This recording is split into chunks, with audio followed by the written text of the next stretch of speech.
¿Cómo estamos? ¿Bien? Muy bien, listos para la exposición de la palabra de Dios. Vayan abriendo su Biblia, por favor, en Romanos capítulo 6. Voy a hablar de un tema que he titulado La distorsión de la gracia.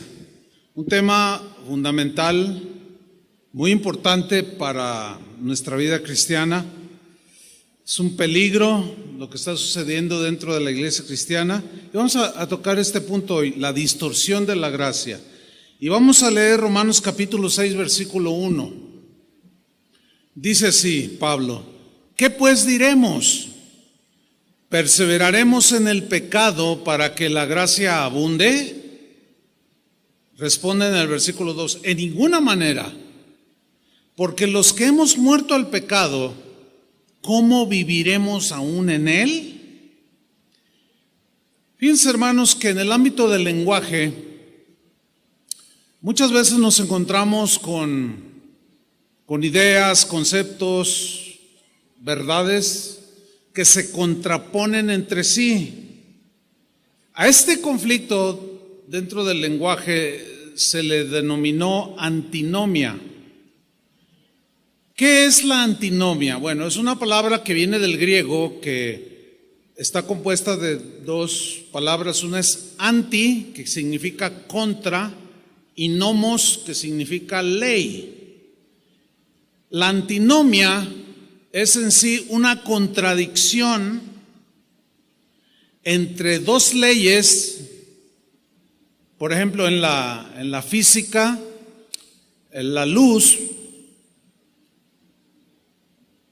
la definen como que son partículas, y hay un buen número de científicos que avalan esta verdad empírica que es comprobable por la ciencia, pero también resulta que la luz son ondas magnéticas, y también un buen número de científicos avalan esta verdad. Entonces nos encontramos con una contradicción. La luz son partículas o son ondas electromagnéticas.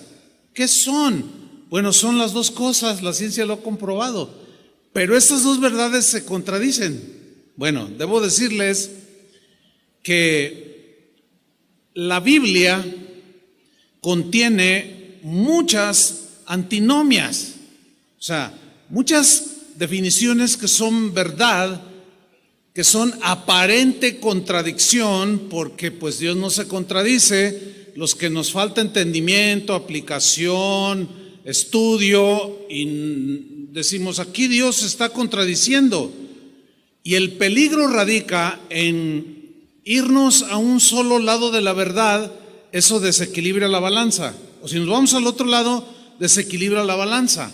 Vamos a leer unos textos y ustedes mismos, vamos a hacer como un ejercicio, van a identificar la antinomia en este pasaje de Gálatas capítulo 6. Va a aparecer en la pantalla, ustedes me siguen. Ustedes van a descubrir ahí dos cosas que son verdad, dos verdades bíblicas, pero se contradicen, entre comillas. Vamos a verla. Dice Gálatas 6:2, sobrellevad los unos las cargas de los otros, y cumplid así la ley de Cristo. Porque el que se cree ser algo no siendo nada, a sí mismo se engaña. Así que cada uno someta a prueba su propia obra, y entonces tendrá motivo de gloriarse solo respecto de sí mismo y no de otro, porque cada uno llevará su propia carga. A ver, ¿dónde está la antinomia en estos 4 versículos? ¿Ya los identificaron? Está en el versículo 2 y en el versículo 5. En el versículo 2 dice, y es una verdad bíblica, sobrellevad las cargas los unos de los otros. Carga aquí se refiere a situaciones, problemas, necesidades. Entonces la instrucción de Dios, así como Jesús nos ayuda, como hace un rato ministró a sus hijos, sobrelleva las cargas él mismo de nosotros, y es un mandamiento para nosotros, es una verdad bíblica. Entonces tú ves a alguien que está desconsolado y vas y lo consuelas, lo animas y dices, voy a estar orando por ti, y ahí ya tú estás llevando la carga de él, le estás echando el hombro, sobrellevando la carga de otro que está en necesidad. De esa manera estás cumpliendo la ley de Cristo, que es la ley del amor, que ve por el bien de los demás. Pero luego Pablo en el versículo 5 dice, porque cada uno llevará su propia carga. Entonces, el que no entiende, o que como dijo el apóstol Pedro, que dijo, nuestro querido hermano Pablo ha escrito algunas cosas que son difíciles de entender, dijo, las cuales los indoctos, o sea, los no muy diestros en el conocimiento de la Biblia, y los inconstantes, pues desgraciadamente tuercen, cambian su significado para su propia ruina, perdición. Entonces hay un peligro. Fíjense qué cosas, la Biblia es tan de vida como de muerte, produce vida, pero a la vez, si la palabra de Dios no se le estudia con seriedad, hay muchos riesgos, hermanos. Nos podemos salir del camino. Entonces aquí vemos estas dos que son verdades, sobrellevar los unos las cargas de los otros. Entonces, si yo me cargo en el versículo 5, porque cada uno llevará su propia carga, y yo digo, bueno, cada uno, pues sí, cada quien rásquese con sus uñas. Ves una persona que está necesitada, ora por ella. No, yo no. No, pues que ore él. Además la Biblia dice que cada quien llevará su propia carga. Bueno, esa es verdad, que cada uno llevará su propia situación delante de Dios. ¿Me estoy explicando? Pero también dice que nos podemos echar el hombro, nos podemos echar la mano unos con otros. Entonces, notan que son dos verdades que están en la Biblia y que aparentemente se contradicen. Si lo alcanzaron a ver, respóndanme. Ok, porque eso es muy importante para el desarrollo del tema. Otro ejemplo, la Biblia dice que Dios es amor. ¿Cuántos creen esto? Es una verdad contundente respecto al carácter de Dios. Dios es amor.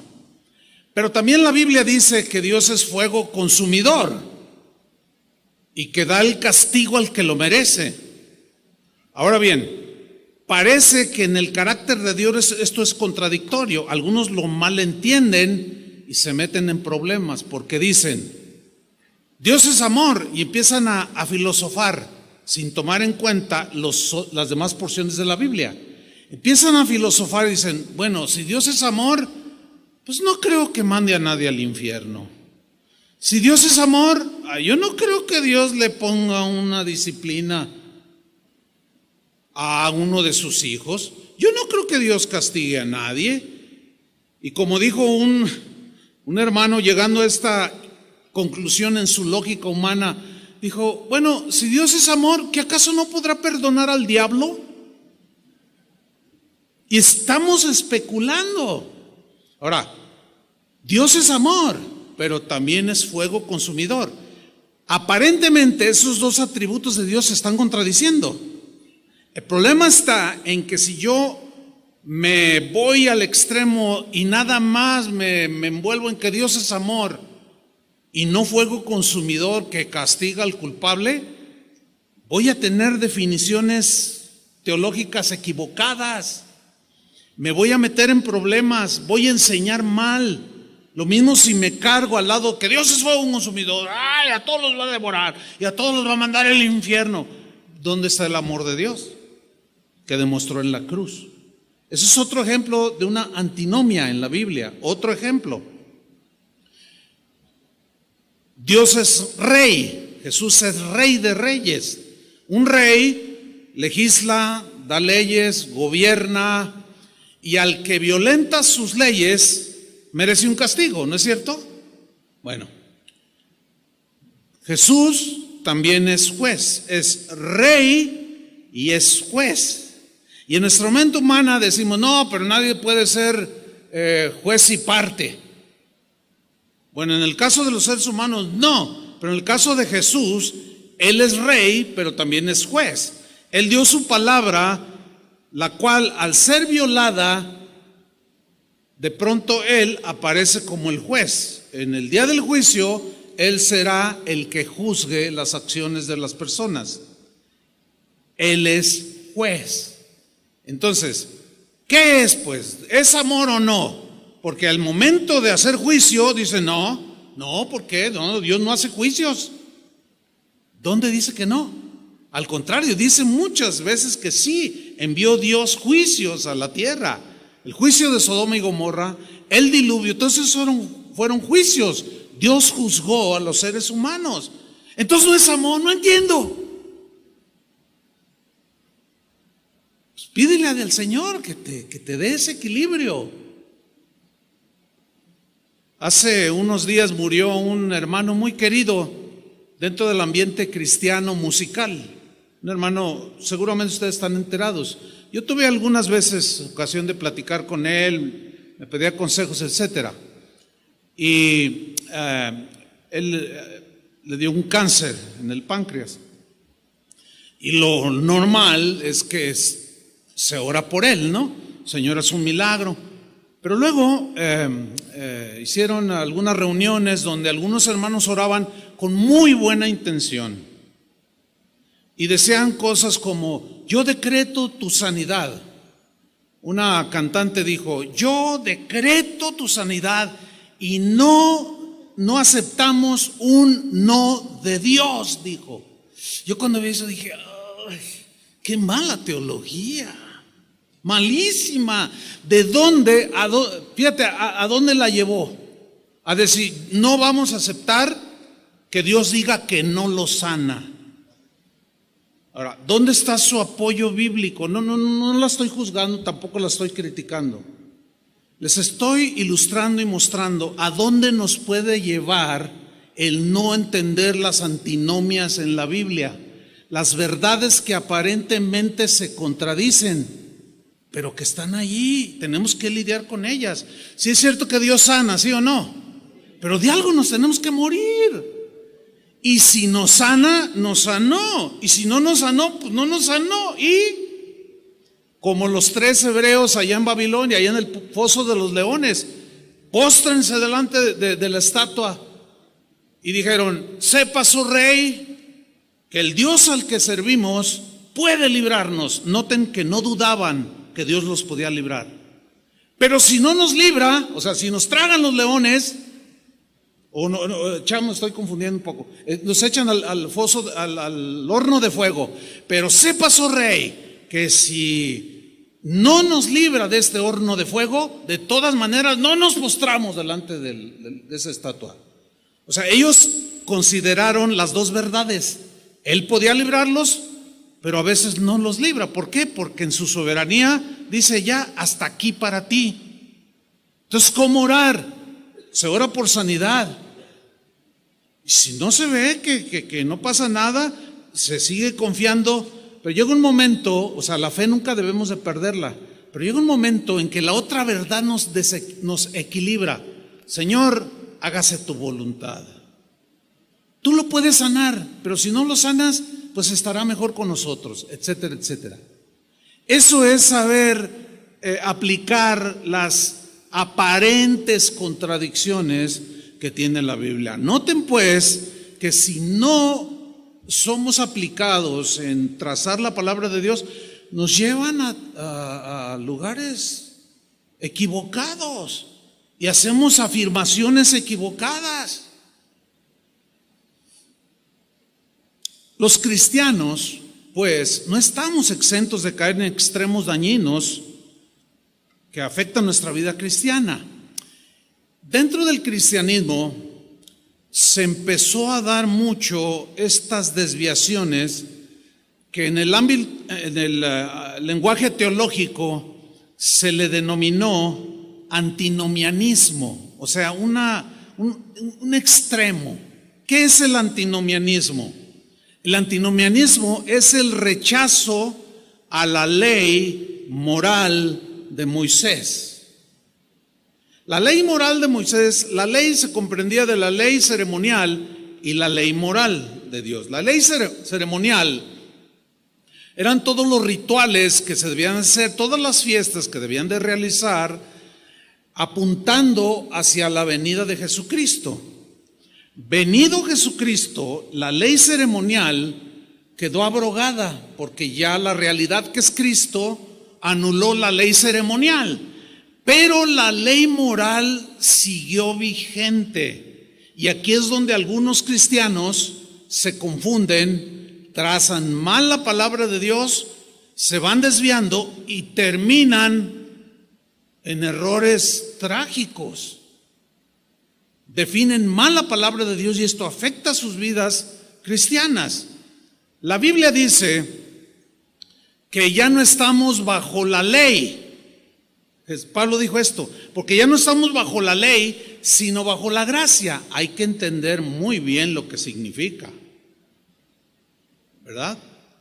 Y las antinomias se dan aquí, porque ciertamente la ley ceremonial, repito, esa fue la que quedó abrogada porque la realidad ya es Cristo, pero la ley moral siguió vigente. Es decir, el no matarás, el no robarás, no hurtarás, no tendrás dioses ajenos, no codiciarás, no fornicarás. Esa es la ley moral del Antiguo Testamento. Es ratificada en el Nuevo Testamento. ¿Me explico? Esa no quedó abrogada, esa sigue vigente. El robar, condenado por Dios en el Antiguo Testamento, sigue vigente en el Nuevo Testamento. Entonces, algunos cristianos en los tiempos de Pablo comenzaron a trazar mal esta verdad. Decían ellos que ya no estamos bajo la ley, sino bajo la gracia. Entonces empezaron a decir, ya no tenemos que ver nada con la ley de Moisés. Entonces unos dijeron, entonces ya quedó abrogada. Sí, porque la gracia es suficiente para cualquier pecado, es perdonado por el Señor. Y si robo, no, pues no pasa nada. Ya no estamos bajo la ley, ya la gracia de Dios. Y entonces comenzaron a desviarse, tomaron un camino, siguieron caminando y terminaron en un pantano de error. Fíjense, la semana pasada fuimos a un rancho, ¿verdad, Julio? Hubo varios, nos invitaron a un rancho de un pastor que tiene la familia. Y yo me vine el viernes, nomás tuve un día, pero Julio y su esposa se quedó ahí un día o dos, no sé. Y después ahí en el WhatsApp me di cuenta, sacaron unas fotografías donde estaban casi cargando el auto de Julio. Y luego yo, ¿qué pasó? Dice, no, pues se atascó. Y luego, ¿cómo que se atascó? Y luego ya yo le pregunté a Julio, oye, ¿qué pasó? Dice, pues es que tomé un camino que no era el de regreso, como estaba así como ahí en el volcán de aquí de Colima. Y le digo, ¿pero cómo? Dice, pues tomé un camino pensando que era el que me sacaba y de pronto me doy cuenta que era un sembradío de aguacates, algo así. Entonces, bueno, voy a cortar por aquí y me voy a meter, y se quedó atascado el auto. Fíjense, por un error pequeñito de no tomar el verdadero camino. Entonces tuvieron que ir casi en peso, te levantaron, ¿verdad? Porque pues, era difícil. Si lo agarraba una camionetota que traía un hermano ahí, pues le arrancaba todas las fascias o qué sé yo. Entonces, como entre 8 o 10, casi lo cargaron y lo fueron sacando. Mira, es mejor mantenerte en el camino a que quedes atascado allí, porque es bien difícil sacarte. Yo eso lo veo cotidianamente. Muchos que caminaban bien, pero se empezaron a ir por estos rumbos, terminaron atascados en el lodo del pecado otra vez.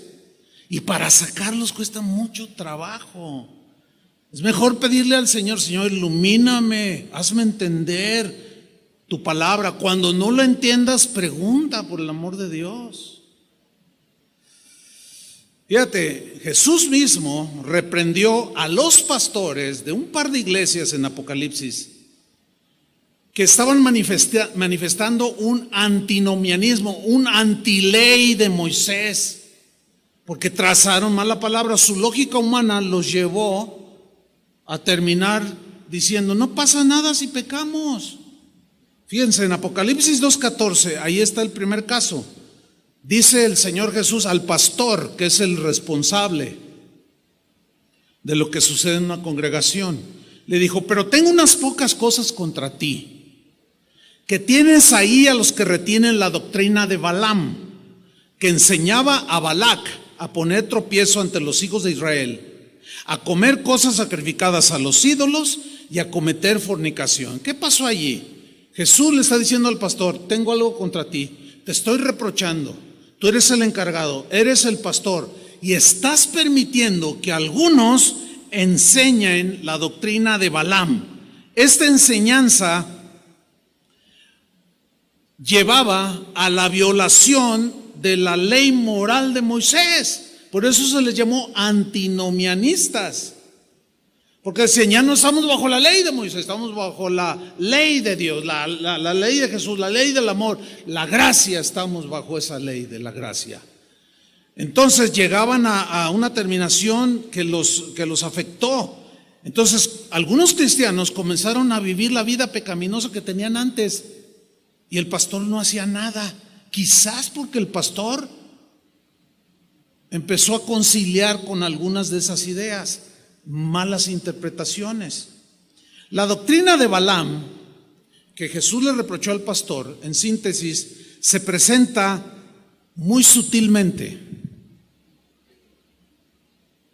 Te sacan textos bíblicos que tú dices: ay, sí es cierto, porque están en la Biblia, pero no ven el otro lado que produce la antinomia, dos verdades que aparentemente se contradicen, pero que no es así, es una aparente contradicción, porque en realidad se complementan. Y te presentan textos: Dios es amor, Dios te acepta tal y como eres, Él es el Dios de toda paciencia, y llegan a la conclusión, por ejemplo, de que el matrimonio entre personas del mismo sexo es aceptable ante Dios. Entonces el que está oyendo esa sutil enseñanza de una verdad dice: ay, qué tremendo, mira. Ya sentía yo en mi corazón que Dios no podía ser así, como que manda unos al infierno. ¿Y por qué si este nació así, por qué lo manda al infierno? ¡Qué buenas enseñanzas estas! No es verdad, hermano. Ahora, el problema aquí es que te lo presentan tan sutil que te la trazan con textos de la Biblia, como los que ya estudiamos. Ahí estaba la antinomia, muy clara. Son tan sutiles que te piensan enseñar que si tienes relaciones sexuales con tu novia, no pasa nada, mientras haya amor, porque el amor cubre multitud de pecados.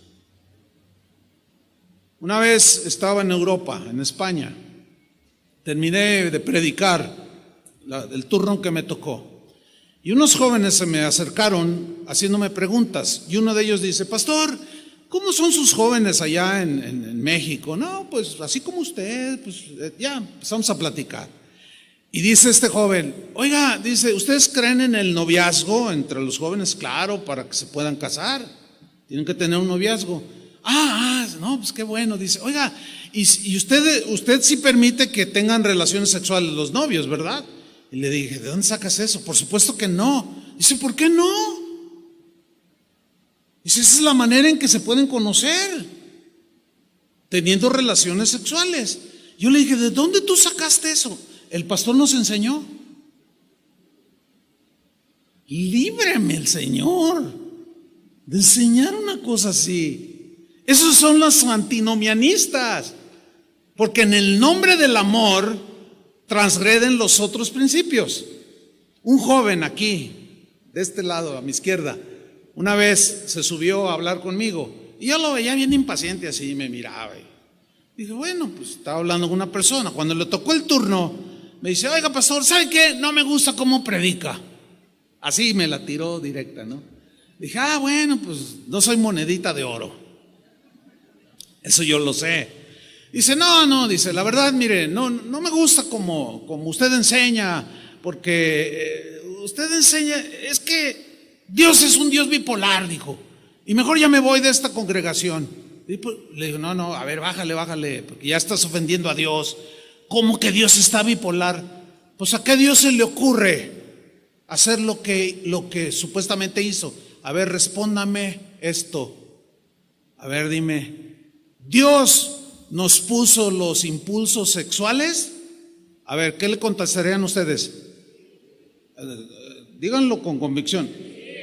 Sí, eso es una verdad. Dios nos puso los impulsos sexuales. Dice, entonces, ¿a qué Dios se le ocurren? Me pone los impulsos sexuales y luego me los reprime. De que no te acuestes con la novia y con la que te encontraste ahí en la fiesta. Entonces, ¿cómo está eso? Dios es un bipolar. Le dije, no, lo que pasa es que tu mente cerrada no alcanza a entender la antinomia. ¿Qué es eso? Pues pan con queso.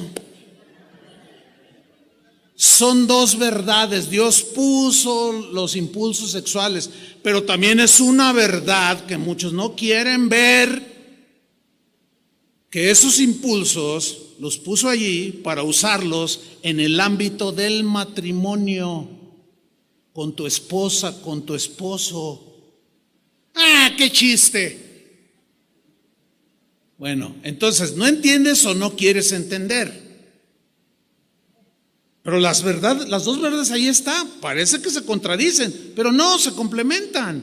Dios, honrosos sean todos el matrimonio y el lecho sin mancilla, pero los adúlteros y a los fornicarios, Dios los juzgará. No, pero ¿cómo? Si él me pone los impulsos y luego yo los ejercito y luego me manda al infierno. No entiendo. No quieres entender, así que no os hagáis, porque es perfectamente entendible. Son los parámetros de Dios, son los decretos de Dios, son los mandamientos de Dios, que aparentemente muchos de ellos se contradicen, pero no. Y ahí se va uno, que al rico le puede robar, que porque pues él tiene más que tú, y si le quitas un poquito ni cuenta se da, que al cabo Dios ve mi corazón, y un montón de rollos. En Apocalipsis 2:20, Jesús reprende al pastor de Tiatira y le dice lo siguiente: pero tengo unas pocas cosas contra ti, que toleras que esa mujer Jezabel, que se dice profetiza, enseñe. Fíjate, toleras, te haces de la vista gorda como que aquí todo está bien, la estás aguantando, te estás haciendo el despistado, pastor, de que esta mujer enseñe y seduzca a mis siervos a fornicar y a comer cosas sacrificadas a los ídolos. Aquí, en este caso de Jezabel, no es literal, es un lenguaje metafórico de una mujer del Antiguo Testamento que era ambiciosa, era promiscua, era de todo. Y este es como un espíritu. Entonces, algunos enseñaban y el pastor toleraba. Ahora sí, como el de España que me dijo, no, pues el pastor nos enseñó que no hay ningún problema, que mientras nos amemos y somos novios, pues podemos tener relaciones sexuales, y que si no nos casamos, pues no importa. ¿Te imaginas? Ahora, entrando en materia, uno de los engaños más sutiles que Satanás está usando en la actualidad para hacernos volver a la vida miserable de pecado de donde te sacó el Señor es una distorsión del verdadero concepto bíblico de lo que es la gracia de Dios. Y en el nombre de la gracia de Dios, bajo el pretexto de que la gracia de Dios está por sobre cualquier pecado que se cometa, que es verdad. No hay pecado que el hombre cometa que no pueda ser perdonado por gracia. Esa es una verdad. Pero también hay otra verdad, que sin santidad nadie verá al Señor. Entonces, ¿está o no la gracia encima de todo pecado? Sí, pero también sin santidad nadie verá al Señor. Lo cual nos lleva a una conclusión. No puedo escudarme que la gracia de Dios está sobre cualquier pecado para andar pecando hasta con las orejas.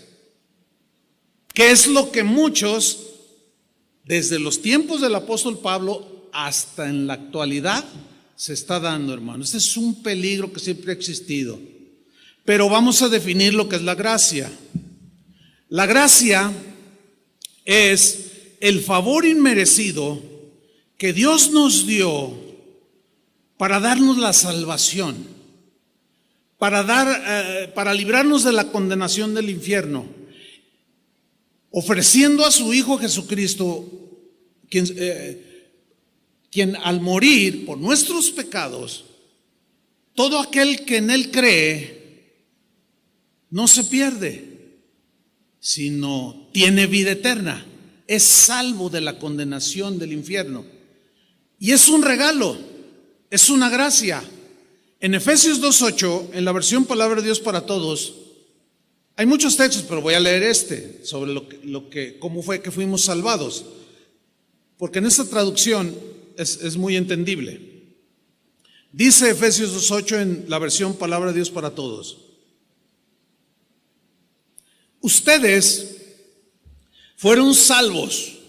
¿Cuántos son salvos ya? Ok. Gracias a la generosidad de Dios, porque tuvieron fe, porque creyeron en lo que Jesús hizo en el Calvario por ustedes. Por eso fueron salvos. Y luego, de una manera muy clara dice, no se salvaron a sí mismos. En la versión Reina Valera dice, no fue por obras que ustedes hayan hecho. No se salvaron a ustedes mismos.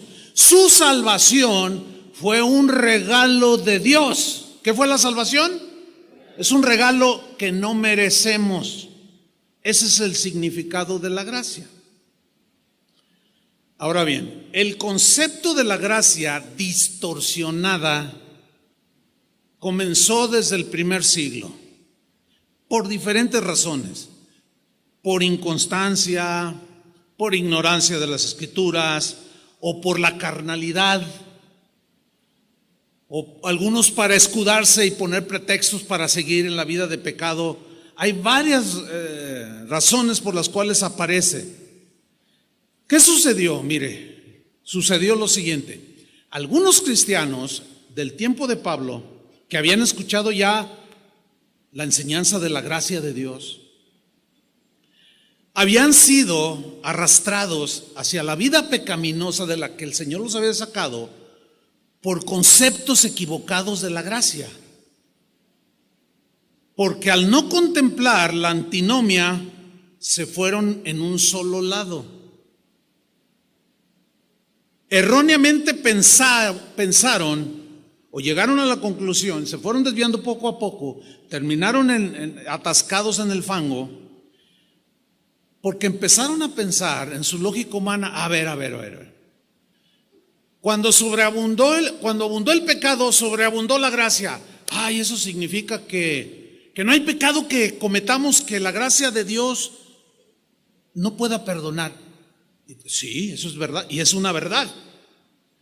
Entonces llegaron en su lógica dijeron, entonces lo que yo haga pues no me afecta, ¿verdad? Porque pues ya está bajo la gracia de Dios, bajo la sangre de Cristo.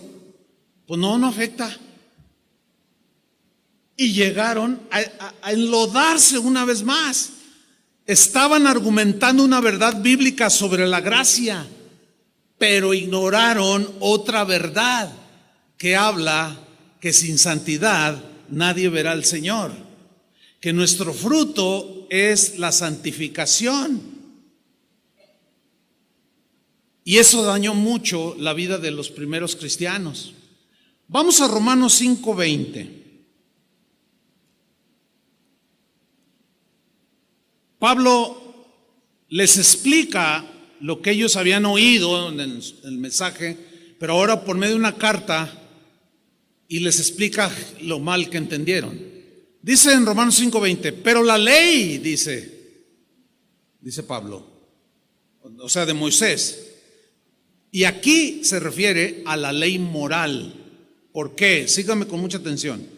Pero la ley se introdujo para que el pecado abundase, mas cuando el pecado abundó, sobreabundó la gracia. Ok, es un texto difícil, hay que leerse en todo el contexto, pero por falta de tiempo vamos a leer algo del contexto, pero déjeme explicarle este versículo, que es una de las verdades más extraordinarias de la Biblia. La ley fue dada por Moisés. La ley decía, no matarás, no robarás, no dirás falso testimonio, la ley moral. Ok, Pablo mismo en la carta a los Romanos dice, si la ley no dijera no robarás, yo ni cuenta me doy que era pecado. Si la ley no hubiera dicho no matarás, yo no me doy cuenta y pues me sigo descabechando 2, 3 por allí. Y no siento nada, no me pasa nada, porque ignoro que es un pecado. Pero cuando vino la ley y dijo no robarás, entonces me di cuenta que era un ladrón, porque fue una ley dada por Dios. Y es la ley moral. Entonces cuando vi en la ley que decía no codiciarás, me di cuenta que era bien codicioso. Cuando vino la ley y yo la leí y me enteré y me explicaron, estoy parafraseando a Pablo,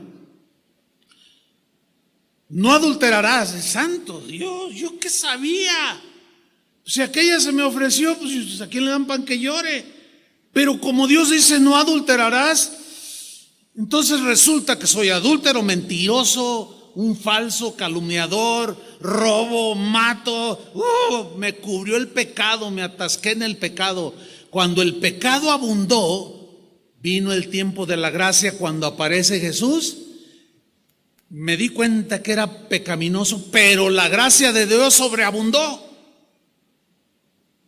Y fue mucho más profunda la gracia que el pecado. Yo estaba hundido en metros o kilos, toneladas de pecado, pero llegó la gracia de Dios y sobrepasó todo eso. Esa es una verdad impresionante, hermano, en la Biblia. ¿Qué había sucedido? Entendieron mal. Dijeron, pues entonces, fuera con la ley de Moisés. Pues si ya la ley ya quedó abrogada, no pasa nada. Entonces no faltaba quien llegara, oiga, pues fíjese que pues robé esta fe ahí en el trabajo. No, hermano, no se preocupe, la gracia de Dios está por encima. Oiga, y no me tengo que repetir. No, ni te arrepientas, ya todo está pagado. Entonces puedo seguir pecando. Bueno, no lo digas así, porque pues somos débiles. Y dicen muchas verdades, pero nunca enfrentan la antinomia, o sea, el otro lado de la verdad, porque dicen, no, es que esto contradice, y no logran asimilar el mensaje. Algunas expresiones que identifican a estas personas en la actualidad que siguen la doctrina de Balaam y de Jezabel son expresiones como estas. Escuchen, dicen, somos libres para hacer lo que queramos. Porque tú dices, no, ¿cómo que eres libre para hacer lo que quieras? Sí, porque ya no estamos bajo la ley de Moisés, estamos bajo la gracia, dicen. Y tú dices, oye, pero eso no, claro que sí. Mira, Dios es Dios de toda gracia. Yo les pregunto, ¿es verdad eso? Sí. Y no importa lo que hagamos, dicen. Pregunto yo, ¿importa lo que hacemos? Claro, pero ellos dicen que no.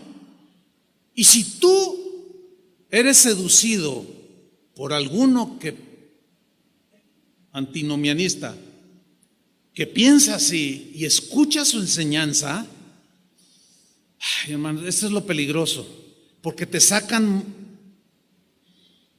las verdades bíblicas, pero nunca te dan la antinomia, o sea, la antítesis, o qué dice al respecto el otro lado. No te lo dicen, y ahí es donde está el peligro. Ahí es donde muchos han terminado muy mal, porque se escudan en un falso concepto de la gracia para seguir pecando. No, porque no estamos bajo la ley, sino bajo la gracia.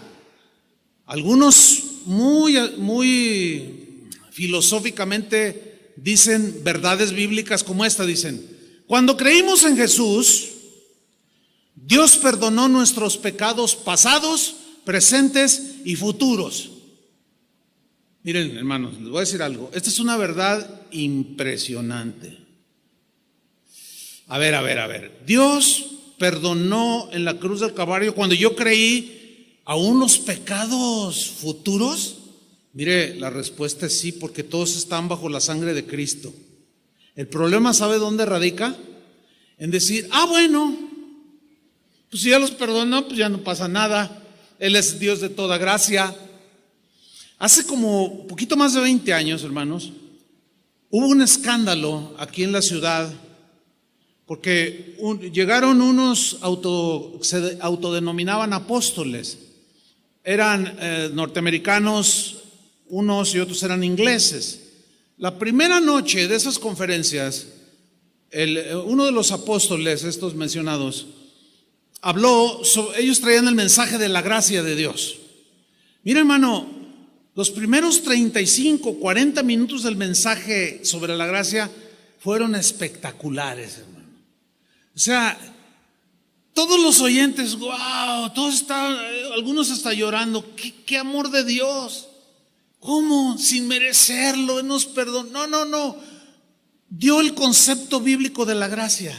Pero de pronto, hermanos, en el mensaje dice: hermanos, miren, la gracia de Dios es tan profunda, más profunda que el universo. Y no hay nada que no alcance la gracia de Dios. Cualquier pecado que tú cometas queda perdonado por la gracia de Dios. Es más, dijo, yo puedo salir de aquí después de predicar.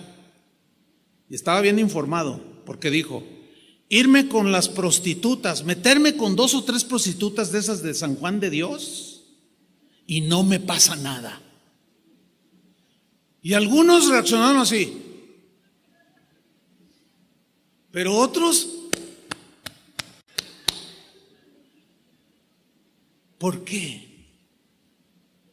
Es una buena pregunta. ¿Por qué? ¿Por qué algunos aplaudieron y me dijeron: ¡ay, qué tremendo!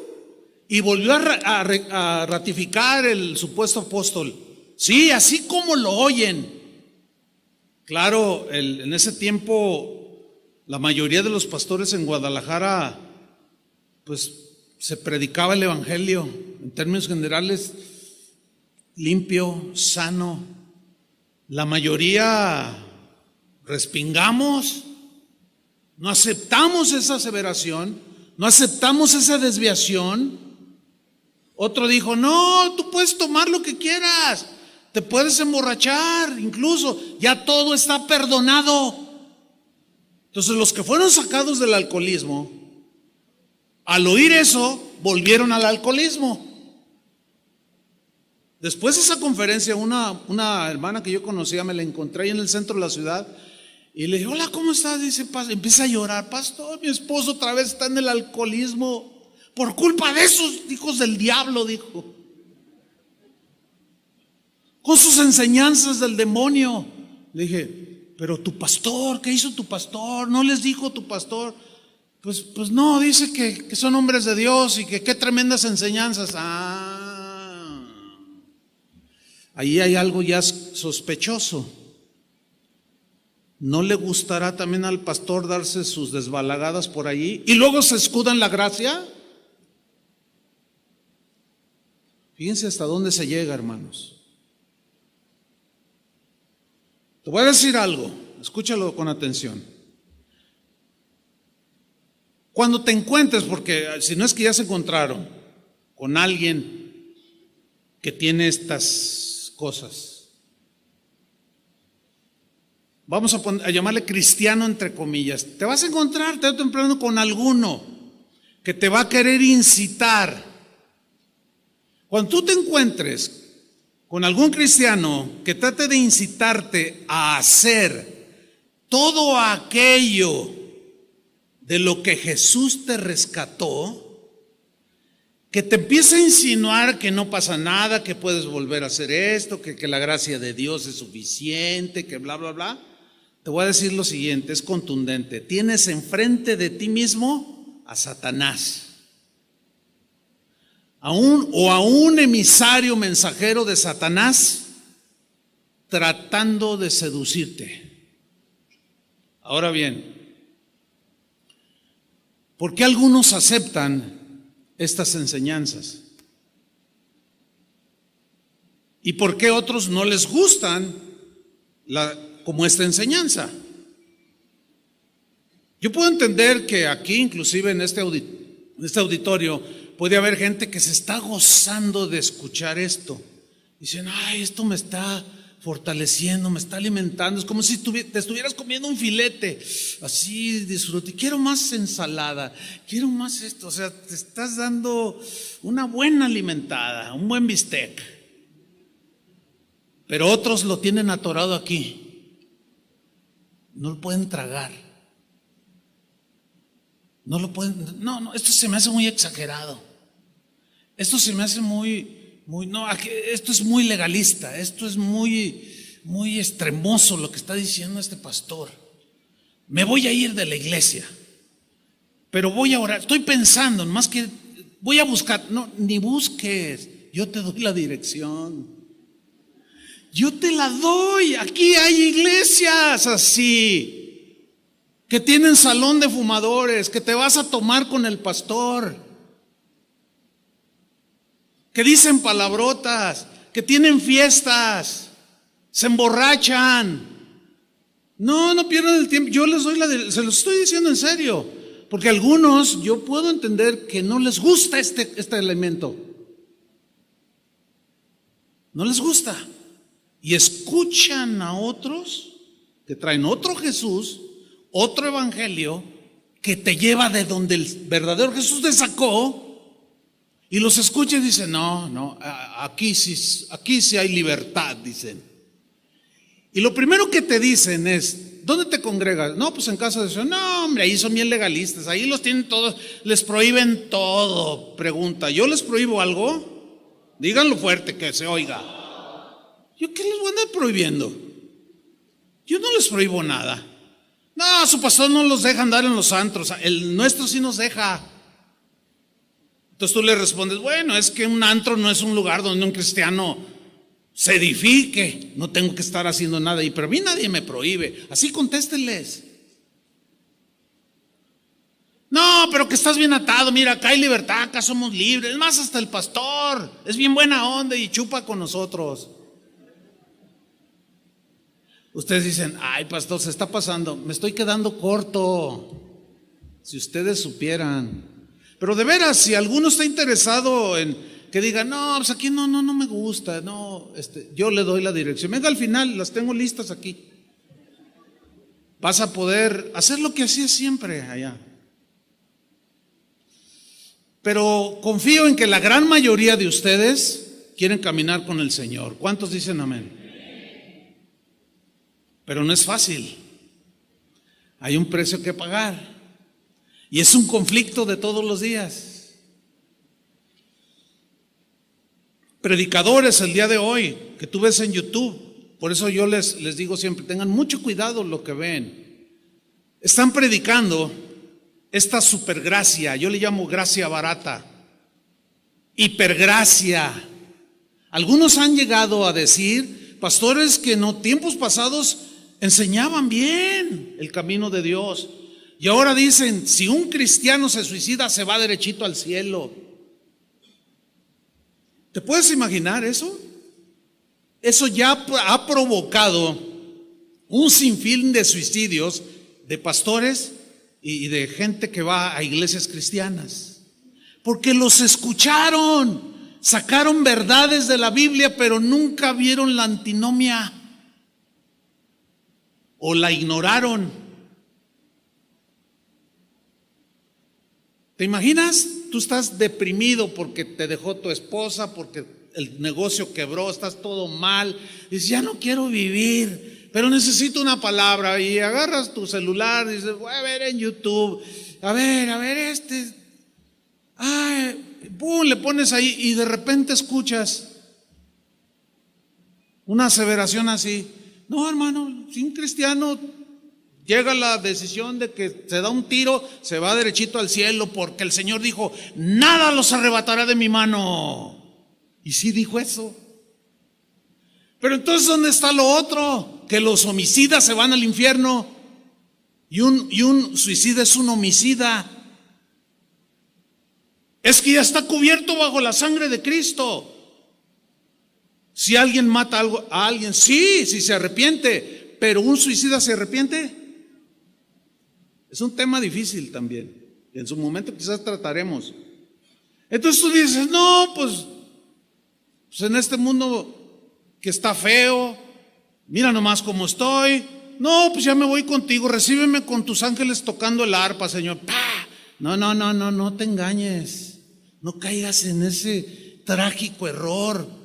porque vas a abrir los ojos en el infierno.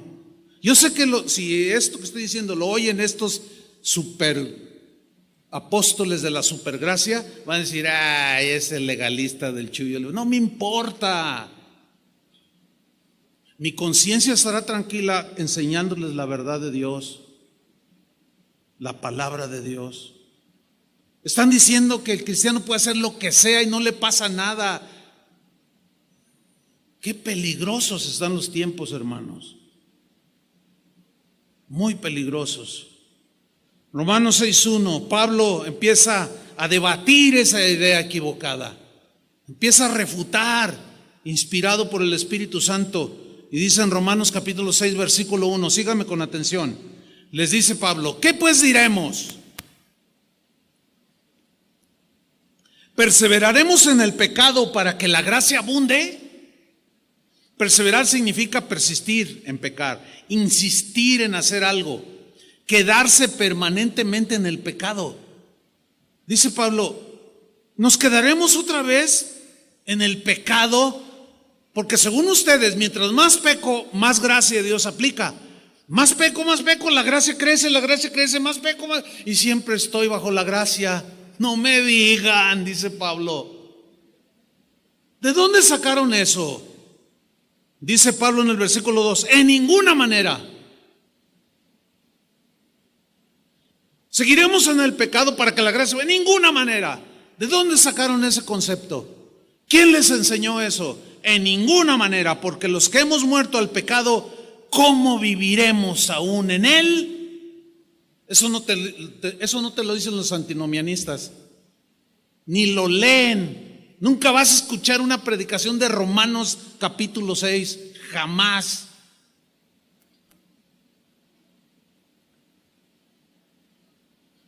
A finales del siglo XIX existió un monje, es muy famoso, ruso, monje, fraile de la iglesia ortodoxa griega, que se dividió de la iglesia romana antes de la Reforma. Bueno, este monje ruso se llamó Grigori Yefimovich, más conocido como Rasputín. Si quieren saber más de este siniestro personaje que oraba por los enfermos, que hablaba del amor de Dios, pero se acostó con un montón de mujeres, hacía perversiones terribles, todo en nombre de la gracia. Y ya no quiero más mencionarlo porque hasta me da náuseas. Pero este tipo vivió una vida de excesos. Su argumento era, no estamos bajo la ley, sino bajo la gracia. Le quitó la esposa a uno de los reyes, hizo desastre y medio. Y Pablo dice, ¿seguiremos en el pecado para que la gracia abunde? En ninguna manera, dice. Digan todos fuerte, en ninguna manera. Pero con convicción. Ninguna manera. Mire, esta frase viene de un término griego que es megenoito. Esta palabra que se traduce en ninguna manera significa o habla de que es una palabra, ahí está en la pantalla para que usted lo lea y me vaya siguiendo. Es una palabra que enfatiza una imposibilidad total de que Jesús acepte tal conducta. Es una enérgica expresión de rechazo total contra el pecado. Entonces puedo volver a seguir haciendo esto que hacía antes, pero ahora, porque ya entendí que no estoy bajo la ley, sino bajo la gracia. En ninguna manera. ¿De dónde sacaste eso? ¿A dónde estás yendo? ¿A quién estás escuchando? No, pues fui a tal iglesia. Pues esa no es iglesia. Porque no te están enseñando el evangelio. No, pero se siente bien chido. Pues claro, tu carne le va a quedar, mira, así como anillo al dedo, así. No, es que usted es bien legalista, piensa lo que quieras de mí, pero yo sí te voy a decir una cosa. Vas derechito al infierno. Te desviaste del camino. te vas a quedar atascado ahí. Pero no tienes por qué desviarte. Dice Pablo, en ninguna manera. Imposible que Dios acepte eso. Sugerir que Dios consiente el pecado es totalmente aborrecible por el mismo Dios santo.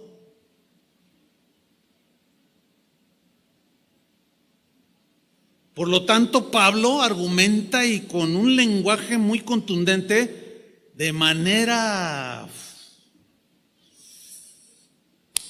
formal, precisa y puntual, rechaza totalmente ese concepto. Y nosotros también lo rechazamos. ¿Cuántos dicen amén? No creemos en eso. Creemos que Dios es amor, pero también es juez. Creemos que Dios es rey, pero también es fuego consumidor. Creemos que también somos débiles y que pecamos, pero también creemos que nos arrepentimos y Él nos perdona. Pero no creemos que porque todo está bajo la gracia de Dios, eso ya es licencia para hacer lo que me da la gana. En eso no creemos. Sigo en el capítulo 6, versículo 2. Pablo sigue argumentando. Los que hemos muerto al pecado, ¿cómo viviremos a él? En ninguna manera, dice, porque los que hemos muerto al pecado, ¿cómo viviremos aún en él? Y Pablo rechaza esa gracia, esa distorsión de la gracia. Vamos a ver un caso en la Biblia, para que vean cómo Pablo lo rechazó de manera contundente. Sucedió, para variar, en la iglesia de los Corintios. Eran muy distintivos ellos. ¿Qué pasó allí? Resulta con que había un matrimonio y este hombre se había casado por segunda vez porque quedó viudo. Se casó, tenía su nueva esposa, pero este hombre tenía un hijo. Pues resulta que este hijo se metió con su madrastra. Le bajó a su papá la esposa. Hágame usted el favor. Horrendo, ¿no? Grosero, feo. Vamos a la Biblia para que vean cómo lo trató Pablo. 1 Corintios capítulo 5, versículo 1. Lo voy a leer en la versión en lenguaje sencillo porque es más explicado y es más entendible. Pablo trata esta distorsión de la gracia que ya había penetrado en las mentes de los corintios. Y les dice, ya todo el mundo sabe que uno de ustedes está viviendo con su madrastra, como si fuera su esposa. Y dice, muy mal. Pero los antinomianistas dicen, no juzguéis para que no. A ver, Pablo, el que esté limpio de pecado, que tire la primera piedra. ¿A poco tú no pecas, Pablo? Y dicen verdades, pero a la mitad no se completa la antinomia. Porque sí es cierto que pecamos. ¿Están conscientes de eso? Pero ya no vivimos en el pecado. En nuestra humana debilidad, de cuando eventualmente tropezamos, pero nos duele hacerlo, ¿sí o no? Ninguno de nosotros se goza cuando tropieza o comete un pecado, ¿verdad que no? Eso es el síntoma inequívoco de que el Espíritu Santo te ha redarguido y te está limpiando, porque sabe tu espíritu, tu corazón que ofendiste a Dios. Pero no dices, pues me fui con una que no era mi esposa, que al cabo la gracia de Dios estaba por encima de todo. ¿Quién dice eso? ¿Saben quién lo dice? Solo los antinomianistas. Solo los que tuercen la gracia de Dios, que han sido engañados. Solo ellos reaccionan así. Y Pablo dice, muy mal hecho. Eso no lo hacen ni los no cristianos, dice. Y ustedes presumen de esto. Los está hablando fuerte. Presumen. Se justificaban. No, pero entonces ¿dónde queda la gracia, Pablo? La gracia de Dios está sobre todo, eso y más. Ay, no te escandalices, no seas tan legalista, Pablo. En ninguna manera, dijo. Y ustedes todavía presumen cuando deberían estar tristes por lo que había sucedido. Y echar de la iglesia a ese hombre. ¿Leyeron bien la última frase? ¿Qué dice la última frase? Echar de la iglesia a ese hombre. Claro, el antinomianista, el que hizo un lado de la ley de Moisés, la ley moral, dice: ¿ves? Aquí están mal. ¿Dónde está el amor? A ver, ¿cómo estás interpretando el amor? El amor todo lo soporta. El amor todo lo sufre. El amor cubre multitud de pecados. Ese y más, eres un legalista, Pablo. ¿Para qué haces escándalo? Pues le bajó a la esposa de su papá, se la bajó, pero pues la gracia de Dios es más grande que cualquier pecado que cometamos. Eso estaba pasando ahí. Y Pablo dice: no, yo no les enseñé eso. ¿Cómo llegaron a esa conclusión? Porque siempre habrá hombres o mujeres carnales que de manera deliberada o inocentemente son sutilmente engañados y llegan a conclusiones como estas. Dicen: no, yo no les enseñé eso. Y les aclara en el versículo 9. Dice: por carta yo os he dicho que no se relacionen con personas inmorales. Por supuesto, dice, no me refería a la gente inmoral de este mundo, que estamos rodeados de ellos, ¿no? Dice, ni a los avaros o estafadores o idólatras. Yo no me refería a ellos en sí. Dice, en tal caso tendrías que salir de este mundo porque estamos rodeados por todos lados de ese tipo de gente. No, dice, pero en esta carta quiero aclararles lo que habían malentendido, que no debéis relacionarse con nadie que, llamándose hermano, que diga que es cristiano, sea inmoral. En la Reina Valera dice: sea fornicario, o avaro, o idólatra, calumniador, borracho o estafador. Con tal persona ni siquiera deben juntarse para comer.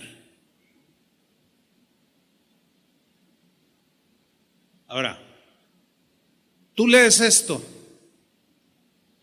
y si te olvidas de que Dios es amor, pues te vas a ir y a todo mundo vas a mandar al infierno. No, es cierto que Dios es amor, pero Dios no tolera la inmoralidad. Entonces tú quieres guardarte de todo eso, y como ves a tu alrededor un montón de gente así, a todos los mandas al infierno. No malentiendan, dice Pablo. Yo no me refería a los de afuera, porque entonces tenemos que irnos a la luna. No, fíjense bien cómo yo les enseñé que no se junten con ninguno que diga: yo soy cristiano, yo soy hijo de Dios, y salga con sus rollos de que puedes adulterar, puedes robar, puedes matar, que al cabo no estamos bajo la ley de Moisés. Dice, a esos deben de echarlos de la iglesia y ni siquiera coman con ellos. Suena duro, ¿no? Y claro, el que está del otro lado dice: no, a ver, ¿dónde está el amor que predican?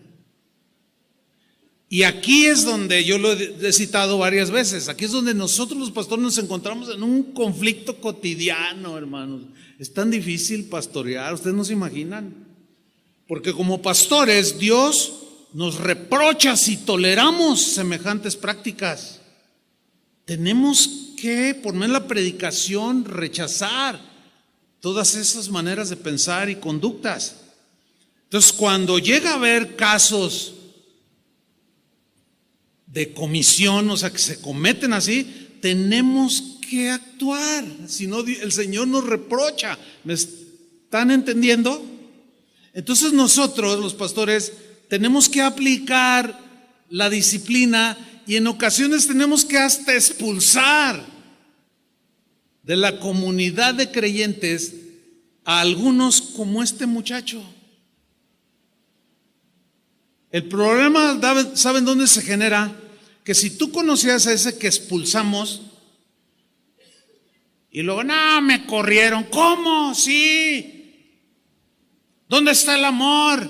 Y tú te enojas con nosotros. Ay, ese pastor, ¿qué se cree? Como si él no pecara. No me creo nada. Yo también tengo errores. O sea, no confundan la gimnasia con la magnesia, en términos coloquiales.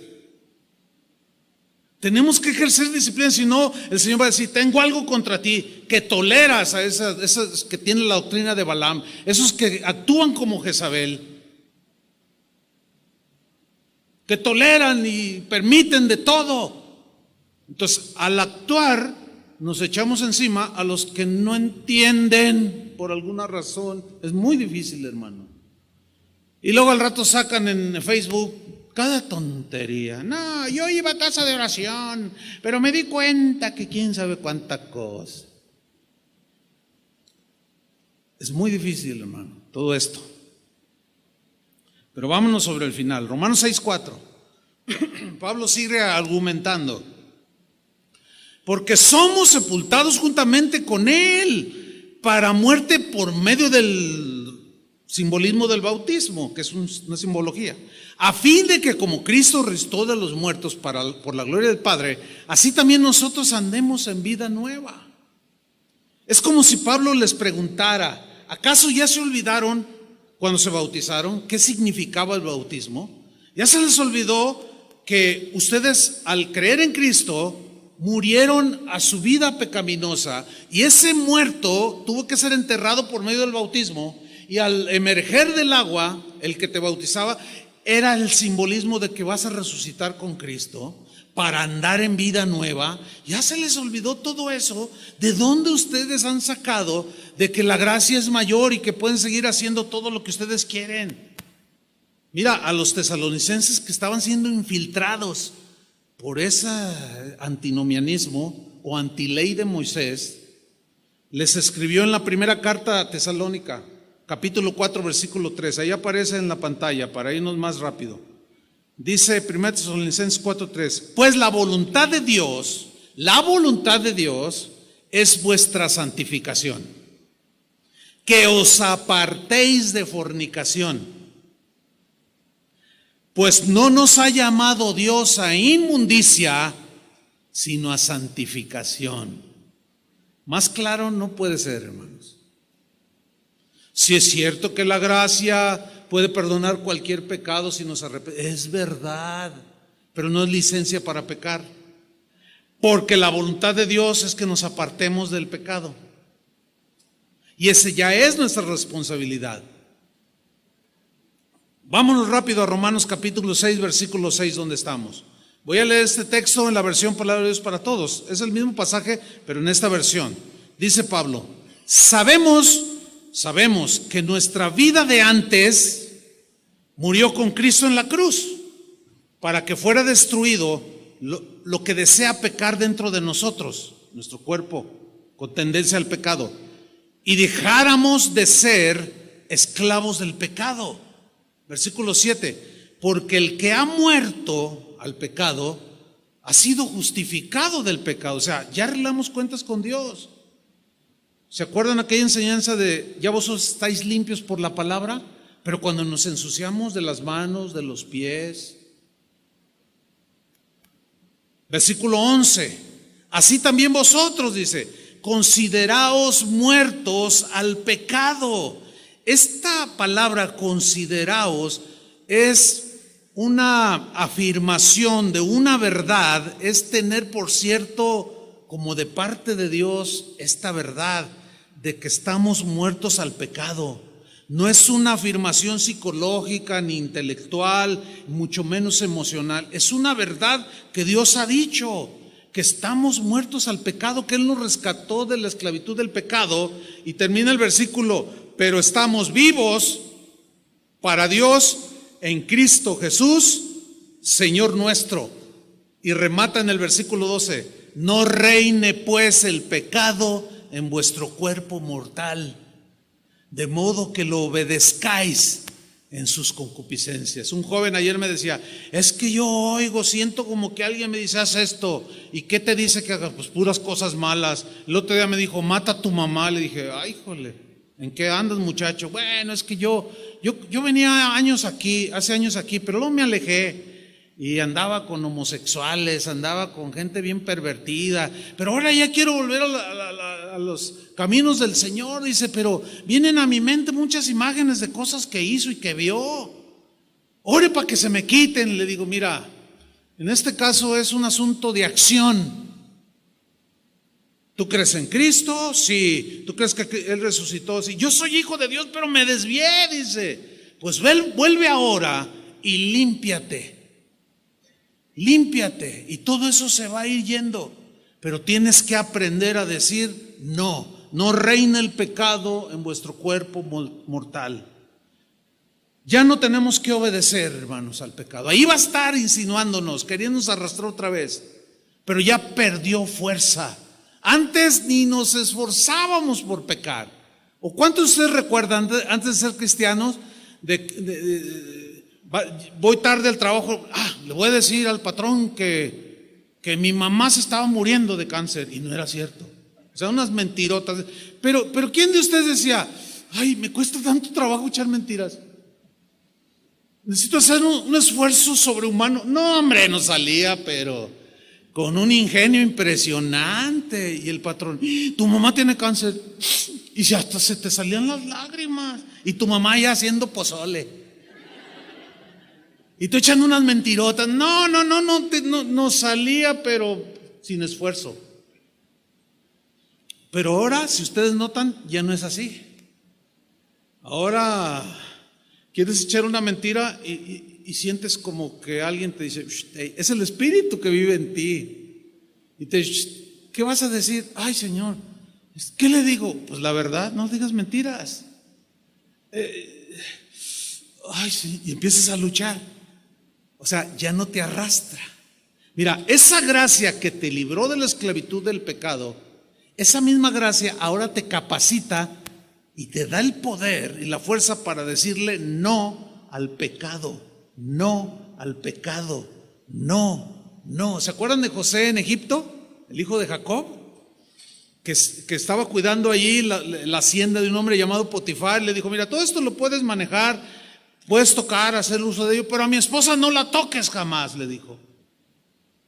Pero resulta que la Biblia dice que José era un hombre bien parecido, era un hombre muy apuesto, y dice que esta mujer sin escrúpulos puso sus ojos en José y se le acercó un día y le dijo, acuéstate conmigo.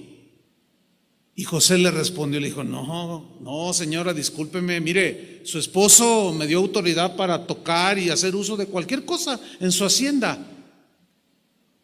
pero me advirtió y me dijo, menos mi esposa. Dice, y yo no la voy a tocar. ¿Cómo haría yo semejante cosa? Y pecaría contra Dios. Y le dijo no. Y la mujerzuela esta insistió. Y José siempre le decía, no.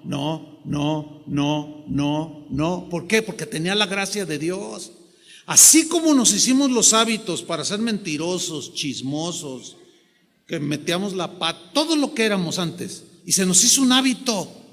Ahora, al decir tú no, vas a ir haciendo un hábito de decirle no al pecado. Me estoy explicando. Un pastor de mis maestros de la Biblia un día me dio un súper consejo, se lo voy a transmitir, se lo voy a compartir. Me dijo, mira, Chuy, te voy a dar un consejo para tu vida cristiana. Cuando tú te analices delante de Dios, tú sabes, nadie más que tú sabe las debilidades que tú tienes. Por ejemplo, dice, si tú eres bien chismoso,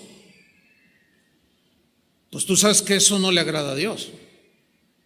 Entonces, busca todos los textos que hablen cómo Dios reprocha, condena y rechaza esa actitud en los seres humanos. Es deplorable, es rechazado totalmente por Dios. Búscalos. Entonces, estúdialos, cómelos, y cuando se te presente la oportunidad Para un chisme empieza a decir no, porque ya sabes que es una debilidad. Puede ser otra debilidad, puede ser la amargura, puede ser la envidia, los celos, qué sé yo. Ok, yo les paso el mismo consejo. Identifica tus debilidades. ¿Cuáles son? Bueno, empieza a practicar y a decir no. La primera vez que dices no, vas a ver, pude vencerlo, antes no podía. Porque la gracia de Dios que te libró de la esclavitud del pecado, esa misma gracia te capacita para decirle no al pecado. ¿A quién se le ocurre decir que sí puedes hacer lo que quieras? ¿A quién se le ocurre? ¿De dónde sacaron eso? Y tú empiezas a decir no, no, y agarras la computadora y vas a los videos esos sucios que veías y estás ahí y dices no, y ¡pum! Y le apagas.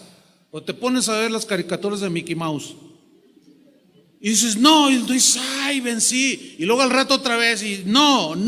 Y de pronto te vas a ir dando cuenta que es un hábito ya decir no. Y vas a empezar a rechazar eso. Es más, vas a aborrecer eso.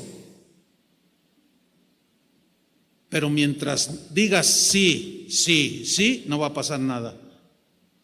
Vas a seguir cayendo. Y eso no le da gloria a Dios, hermanos. Dice en el versículo 13, Romanos 6:13, ni tampoco presentéis vuestros miembros al pecado como instrumentos de iniquidad, sino presentaos vosotros mismos a Dios como vivos de entre los muertos, y vuestros miembros a Dios como instrumentos de justicia, porque el pecado no se enseñoreará de vosotros. Y miren el verdadero sentido, porque no estáis bajo la ley, sino bajo la gracia. ¿Entendieron? Denle un aplauso al Señor.